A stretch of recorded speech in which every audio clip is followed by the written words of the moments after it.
Mine actually isn't that long ago, and it might not necessarily be a name that jumps off the page for many. It was 2012, and it was the success of Nathaniel, who was, for me, at that stage, a horse I had a particular soft spot for. And I remember, like everyone, watching his debut in the pretty miserable conditions on the July course as a 2-year-old, in 2010, when Frankel beat him by a whisker. It wasn't too far between them, big reputations both. And I remember thinking at the time that Nathaniel's going to have his measure at some point, which was famous last words, absolutely wrong. But by the time you got to the 2012 Coral-Eclipse, Nathaniel, separate to Frankel of course, had proved himself a real top-notcher. He'd won quite a dramatic running of the King George at Ascot the year before in 2011. Prior to that had won at Royal Ascot. And going into the Eclipse in 2012, the signal from Clare Haven was that this horse was going to need it. It was his first run since October.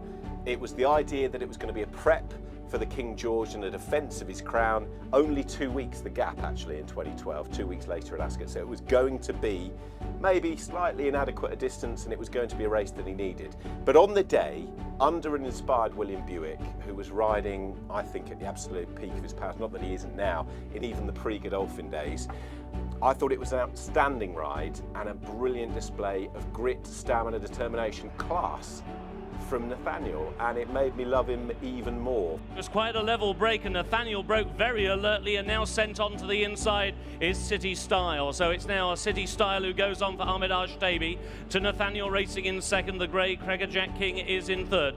From the get-go, Godolphin, who ran 3 in the race, I think it was City Style, their pacemaker, went on to try and make it a bit of a test. Nathaniel sat not too far off him. And I think it's just the moment from the top of the home straight where Nathaniel kicked on, and for 3 furlongs they had a go at him. I think it was first Cityscape, who was a winner already that year in Group 1 company. Nathaniel fought him off. And the final challenger, the big challenger, was the favourite, Fahar, who would go on to win a Lockinge and go on to win a Champion Stakes, an epic running of it. And Nathaniel had his measure. He was a real improver at that stage. Don't forget, he was 3 from 3 before being a little luckless from the start, I think, in the Prince of Wales. So there was real faith behind Fahar under Frankie Dettori. But bit by bit by bit, Nathaniel just ground him down and wouldn't let him pass.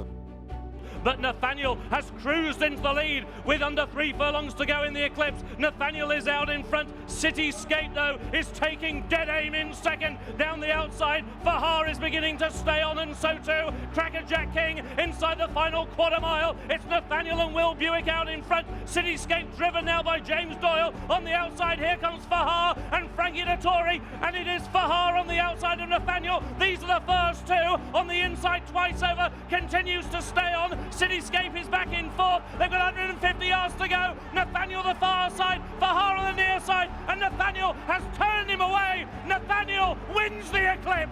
And I think it was that really inspired me to think that Nathaniel he wasn't just in Frankel's shadow, he was able to go and carve his own career. And yeah, I think he probably earned himself, quite rightly, a few big fans that day. I was a fan going into the 2012 Coral-Eclipse, and I was certainly a big fan coming out of it.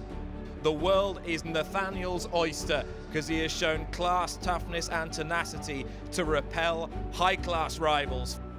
At that stage, I was working behind the scenes of Channel 4 Racing. We were sat in a very small production truck, and I remember being able to go out and watch the race, watched it. I mean, it was just sort of adjacent really to around the furlong marker, so you could go out into the grandstand and watch the race as it transpired. And you get that amazing vantage at Sandown where you can look all the way down to the bottom of the hill, down to the start of the 3 furlong marker there or thereabouts, and you could see the Rothschild silks, William Buick under the pump, getting busier and busier as challenger after challenger, be it twice over, be it Cityscape, be it the final one in the white cap, I think it was, Frankie Dettori for Godolphin on Fahar, just having a go at Nathaniel. And there was a real buzz, a sensation, an atmosphere as well, which Sandown, for a spectator perspective, a fans of racing perspective, be it flat or jumps, and on this day the flat, the pinnacle of the flat, at Sandown really could offer. It was a massive atmosphere, and I remember as well, we put together a little closing montage at the end, and William Buick's face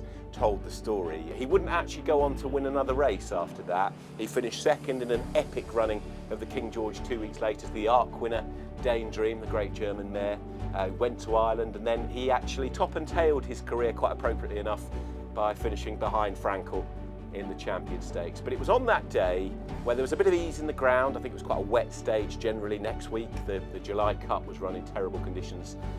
It was on that day that I thought Nathaniel showed real grit, courage, determination, whatever you want to say, and showed he was a class act to go and win the Coral-Eclipse first up. And for that reason alone, I think he just sticks in my memory and makes him quite a special winner, for me, of the Coral-Eclipse. Watch live racing now on racingtv.com.